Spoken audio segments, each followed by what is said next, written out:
नमस्कार दोस्तों, मैं देवेंद्र साहू स्वागत करता हूं आप सभी का आपके अपने ऑनलाइन प्लेटफॉर्म पर।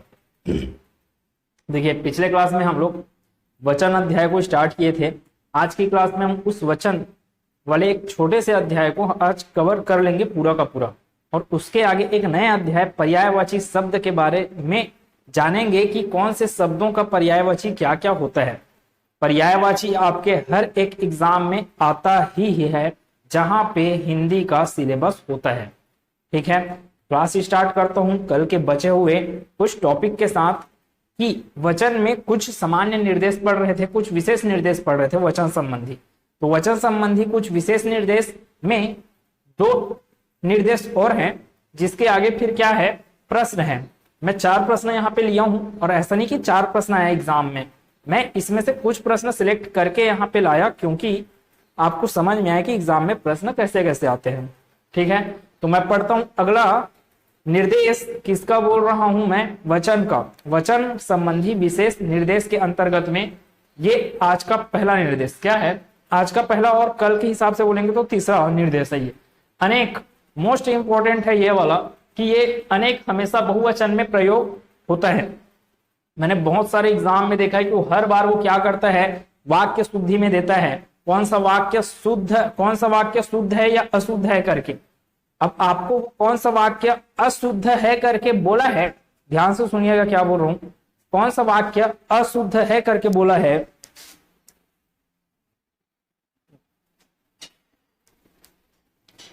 कौन सा वाक्य अशुद्ध है करके आपको पूछा है, और वो वाक्य क्या दिए रहता है, श्री कृष्ण के अनेकों नाम हैं। श्री कृष्ण के अनेकों नाम हैं। तो ध्यान दीजिएगा, अनेक का कोई बहुवचन नहीं होता है, अनेक का बहुवचन अनेक ही होता है, अपने आप में वो एक बहुवचन शब्द है। तो श्री कृष्ण के अनेक नाम हैं, कई नाम हैं, जिसके लिए मैं कई नाम मतलब कि बहुवचन उपयोग होना चाहिए। अब बहुवचन मतलब कि अनेक का अनेकों नहीं बोलेंगे आप।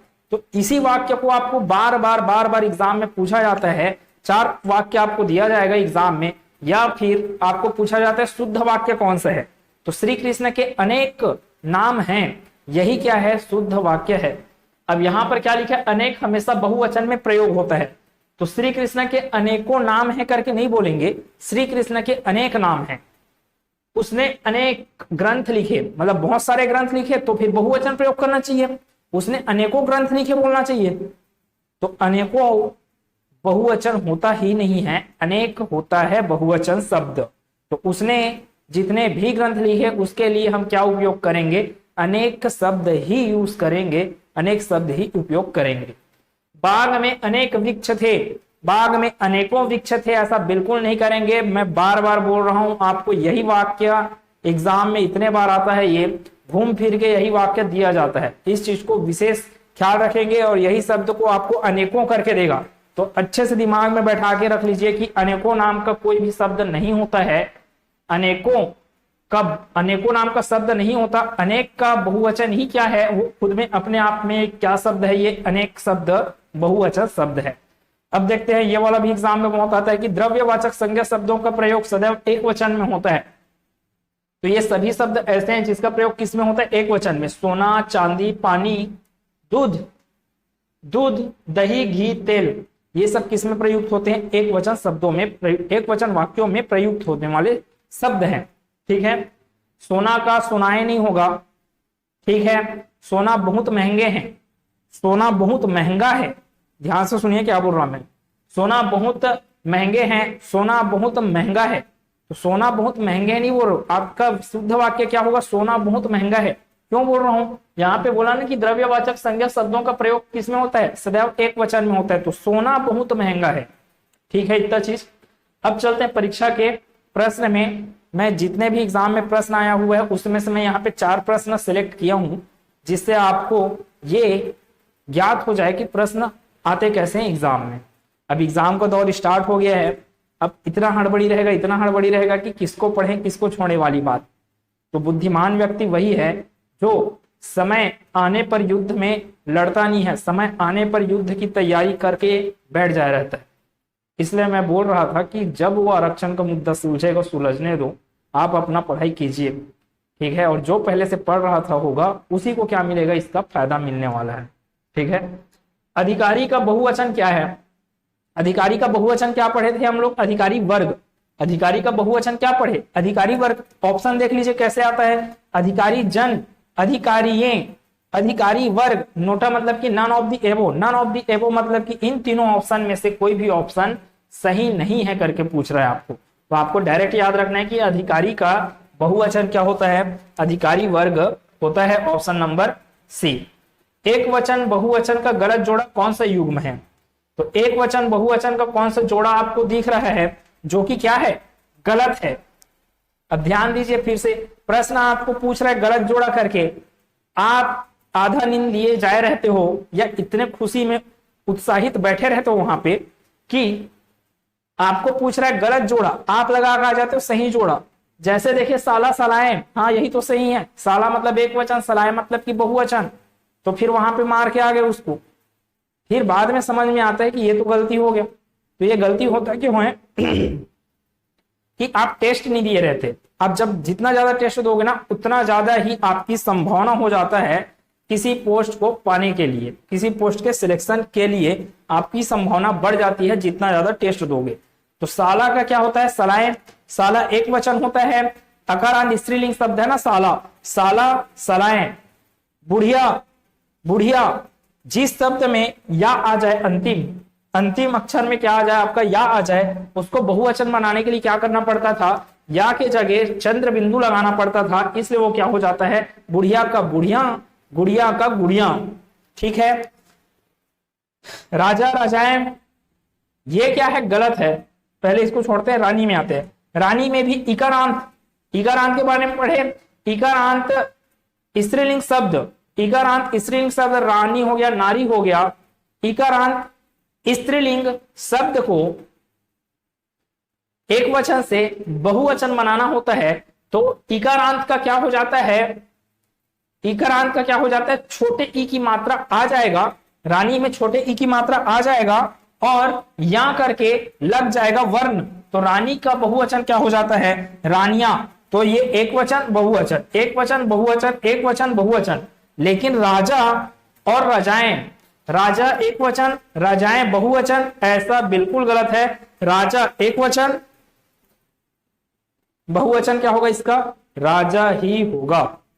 ठीक है, तो अब यहां पे दिमाग दौड़ा लीजिए फिर से वही बात कि राजा क्या है, एक ऐसा शब्द है जिसका उपयोग आप एक वचन में भी करते हो और बहुवचन में भी करते हो। राजा का राजाओं नहीं होता, राजा का राजाएं नहीं होता। तो गलत जोड़ों का अंश कौन सा दिख रहा है यहाँ पे, राजा डेस राजाएं लिखा है, वही क्या है, गलत जोड़ा है।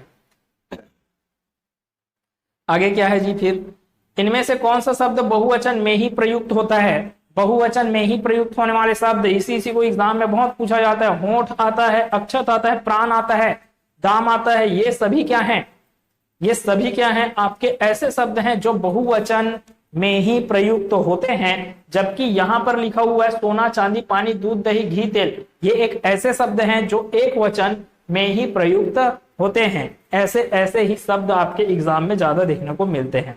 ठीक है, अब आगे चलते हैं। तो मतलब इसका आंसर क्या होगा, होंठ हो गया, अक्षत हो गया, प्राण हो गया, ये सभी क्या है, बहुवचन शब्द हैं।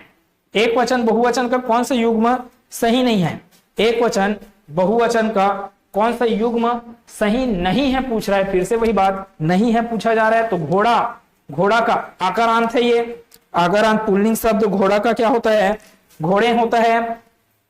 आंसू का आंसुओं नहीं होगा, आंसू का या अश्रु का बहुवचन क्या होता है, वही होगा, अश्रु ही। तो यहां पे ये जोड़ा गलत है। गली का क्या होगा, गलियों, है ना, ये कैसे आ गया, इकारांत शब्द में आ गया। गली का गलियों, चिड़िया का चिड़िया, यही पढ़े ना, बुढ़िया, बुढ़िया हो गया, चिड़िया हो गया, चिड़िया का क्या होता है, चिड़िया। तो ये भी एक वचन बहुवचन। गली का गलियां, एक वचन बहुवचन जोड़ा। घोड़ा का घोड़े, एक वचन बहुवचन का जोड़ा मिल गया। लेकिन आंसू का आंसुओं नहीं होता है, आंसू का बहुवचन भी क्या रहेगा आपका, आंसू ही रहेगा, या अश्रु बोलेंगे तो अश्रु का बहुवचन भी क्या है, अश्रु ही है। एक वचन बहुवचन दोनों समान हो। ठीक, इतने बात। अब चलते हैं हम लोग एक नए अध्याय की ओर। ये पूरा पूरा खत्म हो गया।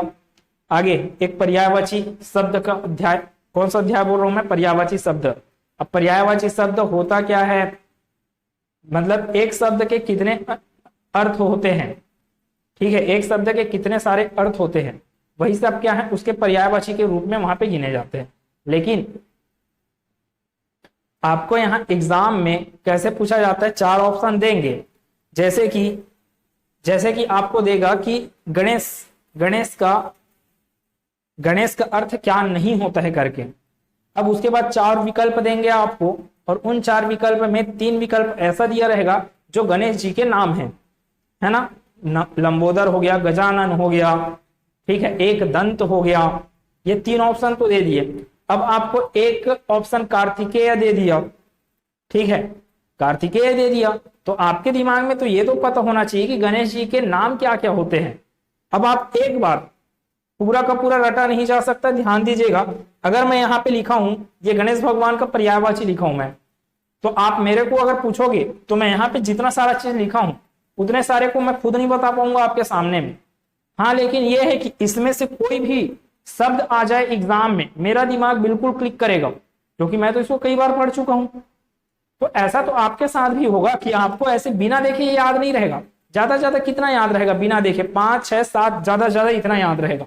बहुत सारे चीजों को याद है, आपके दिमाग में स्टोर है, लेकिन वो तभी सामने आता है, वह याद तभी सामने आएगा जब आप टेस्ट दे रहे हो और एग्जाम में बैठे हुए, तो वहां पे समझ में आ जाता है कि हाँ इसको तो मैं पर्यायवाची में नहीं पढ़ी करके समझ में आया।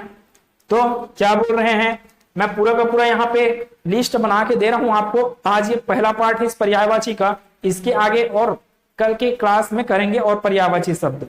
तो देख रहे हैं पर्यायवाची शब्द के बारे में पढ़ते हैं क्या है। पर्यायवाची शब्द को और क्या बोला जाता है, प्रतिशब्द। ये एग्जाम में आया है कि पर्यायवाची को और क्या बोला जाता है, तो पर्यायवाची को प्रतिशब्द के रूप में भी जाना जाता है, इस चीज को ध्यान रखिएगा। अब इसकी परिभाषा क्या है, जिन शब्दों के अर्थ में समानता हो, जिन शब्दों के अर्थ में क्या हो, समानता हो, उसे पर्यायवाची शब्द कहते हैं। अब मैं लिया हूं पहला अग्नि। अग्नि को और क्या क्या बोलते हैं, अग्नि को बोला जाता है आग, वही, पावक, अनल, वायु सखा।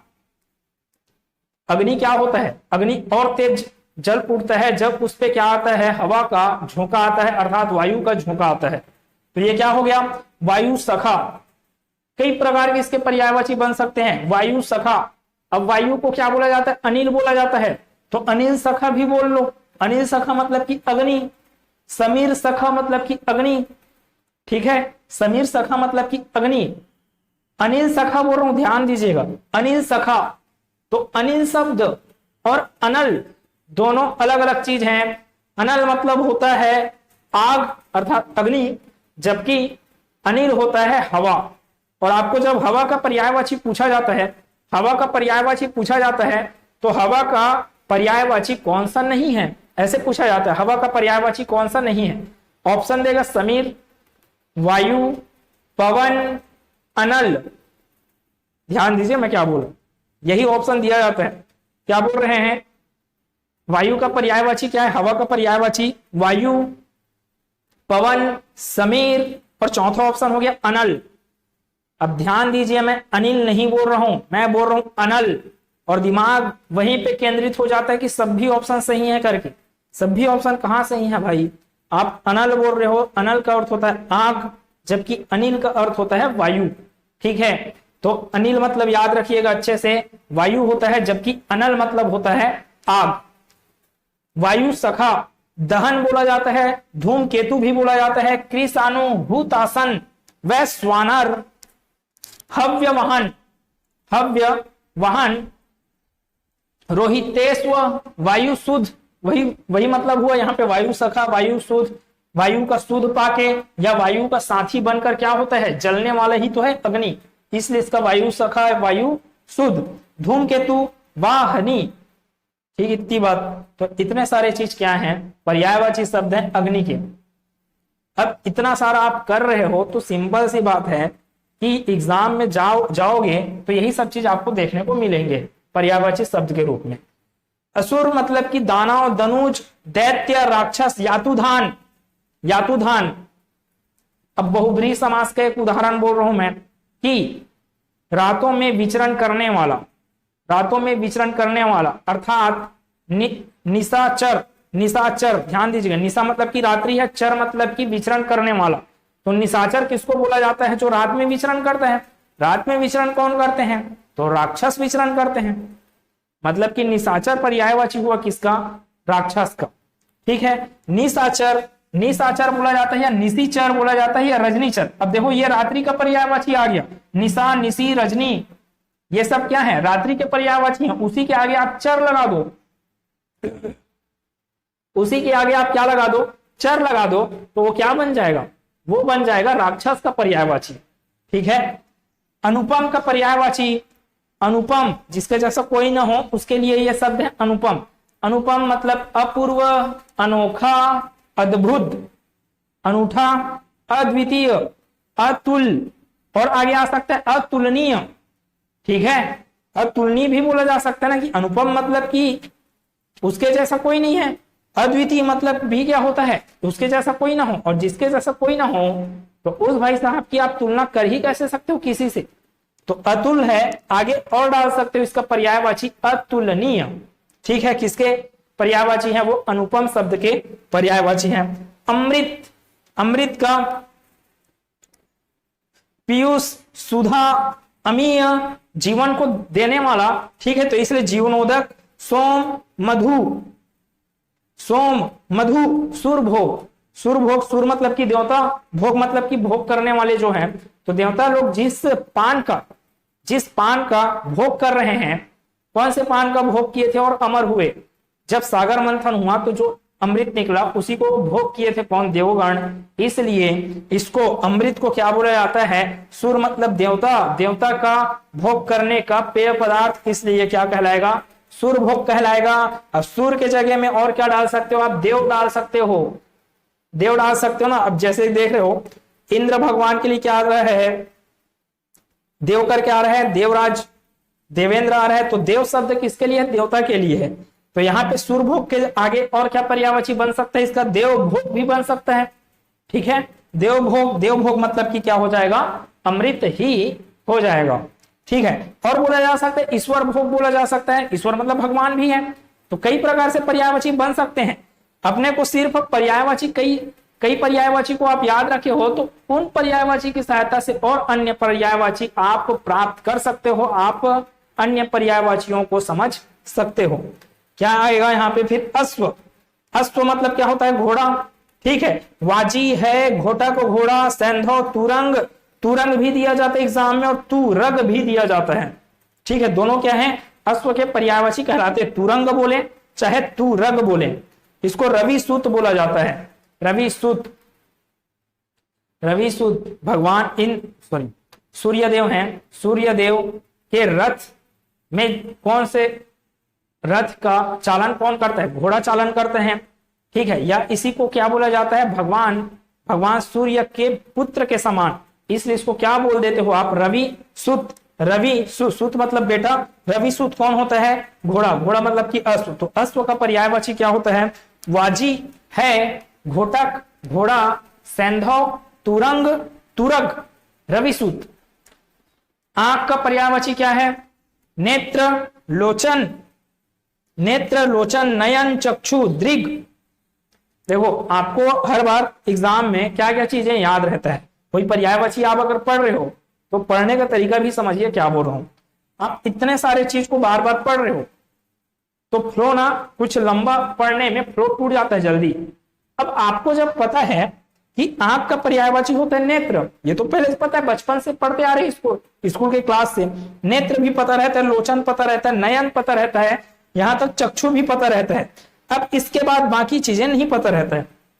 तो आप इस चार को और बार बार पढ़ने में एनर्जी वेस्ट मत कीजिए, लिंक को तोड़ने का प्रयास खुद में मत कीजिए। अब डायरेक्ट आप पढ़िए कहां से? दृग से, पक्षी से, अंबक। देखो ये अंबक है ना कि अंबर। अंबक, अंब मतलब कि एक तो अंबर है, एक है अंबक। अंबर का अर्थ होता है आपका आकाश से और वस्त्र से, जिसको अभी करेंगे आगे। आकाश से भी होता है, वस्त्र से भी होता है। किससे बोल रहा हूं मैं? अंबर का। अंबर मतलब कि आकाश और वस्त्र दोनों होता है। जबकि अम्बक, अम्बक मतलब कि होता है आंख, आंख में क्या रहता है, पानी रहता है, तो पानी को धारण कौन किया हुआ है, आंख धारण किया हुआ है, इसलिए अम्बक बोला जाता है किसको, आंख को। दृग हो गया, अक्षी हो गया, अम्बक हो गया, दृष्टि हो गया, विलोचन हो गया, लोचन और विलोचन। चक, चक्षु और चक को एक साथ रखेंगे, चक, अक्ष, दीदा, प्रेक्षण। आप कोई एक बुक पढ़ रहे हो तो आपको इतने सारे पर्यायवाची नहीं मिलने वाले हैं, ठीक है, इतने चीज का ख्याल रखिएगा। यहाँ पे जो चीज मिल रहा है आपको एक्स्ट्रा ही मिल रहा है, मैं जितना पढ़ा रहा हूं, लेकिन इसका अर्थ यह नहीं है कि मैं हर एक पर्यायवाची को यहाँ पे लिख पाऊं, ये पॉसिबल है भी नहीं। आपको अपने स्तर पे प्रयास बिल्कुल करना पड़ेगा। कोई टीचर अगर बोल रहा है कि मैं जितना पढ़ा रहा हूं उतना पर्याप्त है करके, तो वो आपको फिर बहला फुसला रहा है। मैं ये कभी नहीं बोलूंगा कि ये सब चीजें पर्याप्त है, आपको अपने से और प्रयास तो करना है ही। मैं तो अपने से प्रयास कर रहा हूं जितना आपको समझा पाऊं यहाँ पे, ठीक है। तो जितना ज्यादा हो सके पढ़िए, बुक को पढ़े बिना आप आगे नहीं बढ़ सकते हो, ठीक है। तो आकाश का क्या है, आकाश का पर्यायवाची द्यौ, व्योम, गगन, अभ्र, अभ्र, अंबर, देखो अंबर आया ना, अंबर, नभ, अंतरिक्ष, आसमान, अनंत, तारापथ, शून्य। अब इस शून्य को नहीं सुने होंगे, हो सकता है कभी। अनंत करके चलो, अनंत मतलब कि बहुत, जिसका अंत ही ना हो, और आकाश का कोई अंत नहीं है, तो इसको तो समझ गए अनंत। फिर ये शून्य कैसे है करके, तो इन्हीं चीजों को तो याद रखना है। तारापथ, तारा जहां पे अपना मार्ग बनाते हैं, कहां मार्ग बनाते हैं, तो वो आकाश में मार्ग बनाते हैं, इसलिए आकाश का पर्यायवाची भी क्या होगा, तारापथ होगा। क्या क्या चीज अपने को इसमें समझ नहीं आएगा, द्यो करके लिखा है, ठीक है। अगर इसको रटने का याद करने की जरूरत है तो फिर द्यो है। व्योम, गगन, आप बचपन से पढ़ते आ रहे हो, गगन पढ़े हो, नभ पढ़े हो, आसमान पढ़े हो, तो जो जो चीजें आप अच्छे से नहीं पढ़े हो उसी को बार बार पढ़िए। जो चीज आपको पहले से याद है उस पर एनर्जी वेस्ट मत कीजिए, ठीक है। ये पढ़ने का थोड़ा सा एक छोटा सा तरीका था। आगे, आम किसको कहते, आम का पर्यायवाची आम्र, च्युत, रसाल, अमृत फल, सहकार, अतिसौरभ, पीक बंधु, पीक बंधु, आम्र, च्युत, रसाल, अमृत फल, सहकार, अतिसौरभ, पीक बंधु। आनंद, आनंद का पर्यायवाची मोद, प्रमोद, हर्ष, आमोद, सुख, प्रसन्नता, आह्लाद, उल्लास, खुशी, ठीक है। ये सब चीजें हैं। आश्रम का क्या होता है पर्यायवाची, मठ, विहार, कुटी, स्तर, अखाड़ा, संघ। आगे चलते हैं, इच्छा, इच्छा का पर्यायवाची आकांक्षा, इप्सा, अभिलाषा, चाह, कामना, मनोरथ, स्पृहा। अब ये स्पृहा लिखा हुआ है तो इसका अर्थ है उससे नहीं है कि स्पर्श कर रहे हो, स्पृहा मतलब कि इच्छा से ही है। इहा, वांछा, वांछा, आकांक्षा, इप्सा, स्पृहा, अभिलाषा, फिर क्या है, कामना, चाह, मनोरथ। इतने सारे क्या है आपके इच्छा के पर्यायवाची। इंद्र भगवान के पर्यायवाची, जिसमें आपको मैं खुद, मेरा नाम किनके समान है, इंद्र भगवान क्या पर्यायवाची शब्द है, मेरा नाम, ठीक है। मेरा नाम देवेश, मेरा नाम देवेंद्र, दोनों शब्द क्या है, मेरे दोनों नाम क्या है, इंद्र भगवान के पर्यायवाची शब्द है। अब देव मतलब कि देवता से संबंधित है, तो देव को और क्या बोला जाता है, सूर भी बोला जाता है। तो सूर, देव प्लस इंद्र देवेंद्र हुआ, वैसे ही सूर प्लस इंद्र सुरेंद्र, ये भी किसका पर्यायवाची हो जाएगा, इंद्र का ही ना। अब देव के जगह में आप यहां पर क्या बोल रहे हैं, अमृत के लिए क्या था, सूर भोग, तो यहां पे सूर राज भी लिख सकते हो फिर, है ना, सूर राज, सूरपति, मधवा, इसको पूछा जाता है बहुत बार, मधवा, पुरंदर, ये सब सरल सरल चीज नहीं आएंगे। देवेश, देवरा, देवेश, देवेंद्र, ये सब नहीं आते एग्जाम में, आपको थोड़ा टफ पूछा जाता है। कौन कौन सा, मधवा, मधवा को पूछा गया बहुत बार, पुरंदर को भी पूछा गया, आपको दे देता है एग्जाम में। मधवा किनका पर्यायवाची शब्द है, फिर चार ऑप्शन रहेगा, इंद्र, गणेश, शिव भगवान, विष्णु भगवान, ऐसे करके चार ऑप्शन रहेंगे। आपको याद रहना चाहिए कि मधवा किसको बोलते हो आप, इंद्र भगवान को बोलते हो। सुरपति, मधवा, पुरंदर, वासव, महेंद्र, देवराज, देवेश, देवेंद्र, सुरेंद्र, शक्र, शक्र न शुक्र नहीं, शक्र पुरुहुत, शक्र पुरुहुत, मधवा, पुरंदर, वासव। ये 5 शब्द ऐसे हैं जिसको एग्जाम में बहुत बार पूछा गया है। मधवा, पुरंदर, वासव, शक्र, पुरुहुत। ठीक है, आगे चलते हैं। सचीपति बोला जाता है, मेघवाहन बोला जाता है, पोलोमीपति भी बोला जाता है, जीमूत वाहन बोला जाता है। ठीक है, तो ये इतने सारे क्या है पर्यायवाची शब्द हैं। किसके बोल रहा हूं? इंद्र भगवान के पर्यायवाची इतने सारे शब्द हैं। आगे बढ़ते हैं। कपड़ा, कपड़ा के लिए क्या है? वस्त्र है, पट है, वसन, अंबर, चीर। अब देख रहे हैं ये अंबर का अर्थ क्या होता है? कपड़ा भी होता है। अंबर का अर्थ क्या होता है? आकाश भी होता है। और इसी के लिए मैं बोला था पीतांबर, जब बहुब्रीहि समास और कर्मधारय समास में पढ़ाया तो पीतांबर का अर्थ अगर आप बोल रहे हो पीला अंबर, पीला अंबर मतलब कि पीला कपड़ा, तब वो कर्मधारय समास होगा, वही पीतांबर शब्द। लेकिन पीतांबर अगर आप अर्थ लगा रहे हो किससे? पीला है अंबर जिसका, अर्थात पीला है वस्त्र जिसका, इस रूप में। ठीक है, तो पीला है वस्त्र जिसका, तब वो क्या होता था? कृष्ण भगवान को संदर्भित कर रहे थे या फिर विष्णु भगवान को संदर्भित कर रहे थे, क्योंकि वे पीले वस्त्र को धारण करते हैं। इसलिए पीतांबर का अर्थ पीला है वस्त्र जिसका अगर बोल रहे हो तब वही पीतांबर क्या होता था? बहुब्रीहि समास का एक उदाहरण होता था। जबकि पीला अंबर बोल रहे हो, पीला वस्त्र बोल रहे हो, तब वही पीतांबर क्या होगा? कर्मधारय समास का उदाहरण होगा। ठीक है, आगे बढ़ा जाए। कपड़ा के लिए वस्त्र, पट, वसन, अंबर, चीर। कमल का, कमल का पर्यायवाची पंकज। कमल का पर्यायवाची आप बहुत अच्छे से करिएगा, क्यों बोल रहा हूं देखना। पंकज, सरोज, नीरज, जलज, अंबुज, वारिज, राजीव। अब देखो राजीव आ गया, और कहीं पे है ज वाला। अबज, सरसीज, अब्ज, सरसीज, बार बार लिखा गया सरसीज। ठीक, मतलब कि अंतिम वर्ण आपका क्या हो जाए? ज हो जाए किसी में, तो इसका अर्थ वो क्या दे देता है? जन्म लेने वाला। जन्म लेने वाला, कहां जन्म लेने वाला? पंकज, पंक, फिर क्या लिखा है? ज। पंक मतलब होता है कीचड़, तो कीचड़ में जन्म लेने वाला कौन होता है? कीचड़ में कमल खिलेगा, बोलते हैं ना, कीचड़ में कमल ही कीचड़ में ही क्या होता है? कमल खिलता है। तो कीचड़ में जन्म लेने वाला क्या कहलाएगा? कमल कहलाएगा, अर्थात पंक में जन्म लेने वाला पंकज, पंकज अर्थात कमल।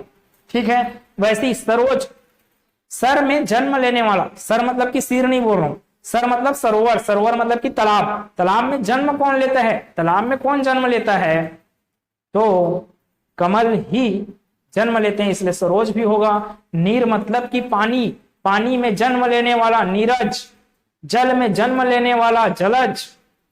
अंबु, अंबु मतलब फिर पानी ना, अंबु पानी में जन्म लेने वाला। वारी, पानी में जन्म लेने वाला।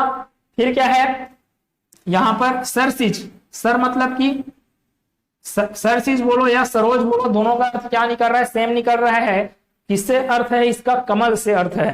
ठीक है, अब्ज, अब्ज मतलब कि अब मतलब अप मतलब पानी, अप प्लस ज ना, अप प्लस ज संधि होने के बाद अब्ज बनता है वो, अप प्लस ज। अप मतलब पानी, तो पानी में जन्म लेने वाला। और ये और आगे है पंकज, सरोज, नीरज, जलज, अंबुज, वारिज, राजीव, अरविंद, अरविंद, इंदिवर, उत्पल। उत्पल शब्द को याद रखिएगा अच्छे से। उत्पल हो गया, पुंडरीक हो गया। कंज, सतदल, सतदल मतलब कि उसके पंखुड़ी लोग रहते हैं ना, तो पंखुड़ी रहते हैं इसलिए उसको क्या बोलते हैं? सतदल के रूप में जानते हो। जल जात, जल में जन्म लेने वाले से ही संबंधित है। नलिन, नलिन, सरसिज, अब्ज, पद्म, ताम, रस। तो इतने सारे क्या है? कमल शब्द के पर्यायवाची हैं। किरण, किरण का क्या है? मरीचि, मयूख, अंशु, कर, रश्मि, प्रभा, अर्ची, गो। गो का अर्थ गाय से भी आएगा आगे। ज्योति, दीप्ति, केतु, ये सब किसके पर्यायवाची हैं? किरण, किरण अर्थात ज्योति के पर्यायवाची हैं। और कोई जरूरी नहीं है आपको किरण का ही पर्यायवाची करके पूछे। मरीचि का पर्यायवाची क्या होता है? मरीचि का पर्यायवाची क्या होता है करके पूछेगा आपको। अब आप फिर हड़बड़ा गए, आपका दिमाग कॉन्सेंट्रेट हुए बैठा है किसके लिए? किरण का पर्यायवाची करके। तो किरण की जगह मैं मरीची लिख देता हूँ, क्या फर्क पड़ता है? मरीची मतलब कि किरण ही तो होता है। तो मरीची के पर्यायवाची क्या हो जाएंगे? सभी, मयूख, अंशु, कर, रश्मि, ये सब हो जाएंगे। वैसे मैं किसी का भी बोलूं, ज्योति का पर्यायवाची अगर मैं बोल रहा हूं तो ज्योति के पर्यायवाची क्या हो जाएंगे? सभी के सभी, ज्योति को छोड़कर। किरण, मरीचि, मयूख, अंशु, कर, रश्मि, प्रभा, अर्ची, गो, दीप्ति, केतु, ये सब क्या है? ज्योति के पर्यायवाची हैं। कुबेर का पर्यायवाची क्या क्या होता है? यक्षराज, धनाधिपति, किन्नरेश, राज, धनद, अनद, धनेश्वर, धनेश, धनपाल, अलंकेश। लंकेश नहीं लिखा है ना, वो अलंकेश है। लंकेश मतलब रावण से है, अलंकेश मतलब कुबेर से है। धनाधिपति, धनाधिप, धनेश, धनपाल, धनद, धनेश्वर, ये सब किसके पर्यायवाची हैं? कुबेर के पर्यायवाची हैं। गणेश भगवान का पर्यायवाची क्या लिखा हुआ है? लंबोदर, एकदंत, मूषक वाहन, गजवदन, गजानन, विनायक, गणपति, विघ्ननाशक, भवानी नंदन, महाकाय, विघ्नराज, विघ्न हरने वाला क्या है? विघ्न हरने वाले गणेश भगवान ही है, इसलिए उनको क्या बोला जाता है? विघ्न नाशक बोला जाता है। विघ्नराज हो गया। मोदक प्रिय, लड्डू है ना, मोदक प्रिय है उनको, इसलिए मोदक प्रिय, मोददाता। फिर है वक्रतुंड, गौरी सूत, गौरी मतलब पार्वती माता के लिए है, पार्वती जी के क्या है? पुत्र है, इसलिए गौरी सूत। हेमवती नंदन, हेमवती भी किनके लिए आएगा? उनके लिए आएगा। किनके लिए बोल रहा हूं? पार्वती माता के लिए। तो पार्वती के नंदन मतलब कि हेमवती नंदन। हे रंभ, उसी शब्द से आया हुआ ये भी। तो इतने सारे क्या दिख रहे हैं यहाँ पे पर्यायवाची किसके बोल रहा हूं? गणेश भगवान के पर्यायवाची है। गंगा की पर्यायवाची क्या क्या है? जानवी, देव नदी, सुरसरित। अच्छा, सुरसरित, सुरसरिता, सुरसरी ऐसे भी बोला जा सकता है। सुरसरित, सुरसरी, सुरसरिता।